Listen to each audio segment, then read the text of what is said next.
But in any event, this person, Dan, had another aspect of his question, didn't he, about civil rights, Jenna? Indeed.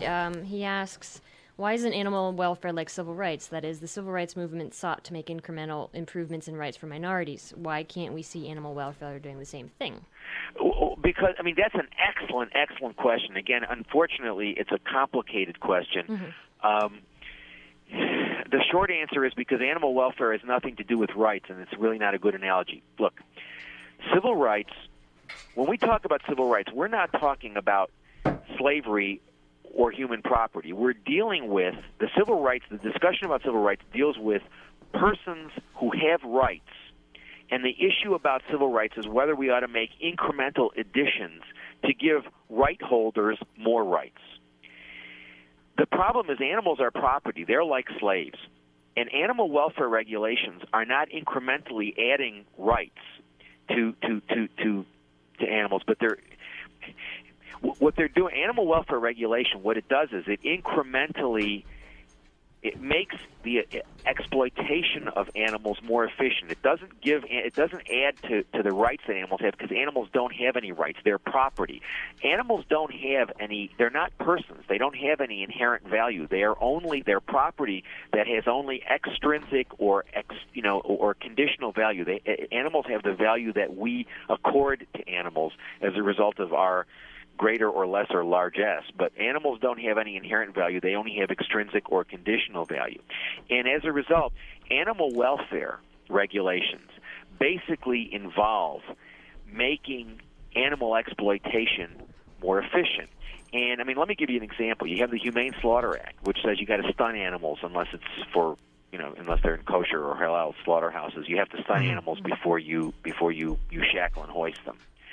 Animals have all sorts of interests. Why is it that we protect the interests of animals, that we require that they be stunned in some circumstances, not in all circumstances? Why do we respect that particular interest? The answer is clear, because if we don't stun them, they'll jump around a lot when they're shackled and hoisted, and these are 2,000-pound animals, and they're gonna knock into workers, and they're gonna have bruised carcasses, and they're gonna cause worker injuries, etc. So we respect the interests of animals in being stunned before they're shackled and hoisted and stuck with the knife, because to do so gives us an economic benefit. But there are all sorts of interests that animals have that we don't respect, because we don't get an economic benefit from respecting those interests. And my whole thesis about animal welfare, going back to the stuff that I started writing in the early 90s, is that animal welfare basically respects animal interests only to the extent that it's economically beneficial for humans. It doesn't result in animals having rights, and it doesn't move us closer to rights. What it does is it makes exploitation more efficient. The whole point of Rain Without Thunder, the Chapter 7 in Rain Without Thunder that I alluded to before in the context of talking about denier, is I was saying that if you want to seek regulation, which I wasn't advising people to do anyway, you should at least seek regulation that incrementally moves away from property status. Mm-hmm. But that, because basically traditional animal welfare does nothing but make exploitation more efficient. Mm-hmm. It doesn't move away from the property paradigm. What it does is it helps property owners to act more rationally with respect to their property.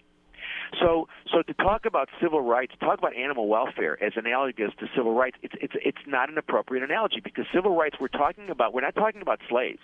I mean, we certainly treat a lot of people horribly. Yeah. But most of us don't think that chattel slavery is a good idea. We're talking about people that we've already recognized are not chattel property and that are moral persons. And then the question is, making incremental changes to make sure that they are treated equally with respect to others and adding to their rights package. When we're talking about animal welfare, we're not talking about regulations which add to the rights package of non-humans, because the non-human animals don't have any rights. They are property. They don't have any rights. So I think that the analogy doesn't work.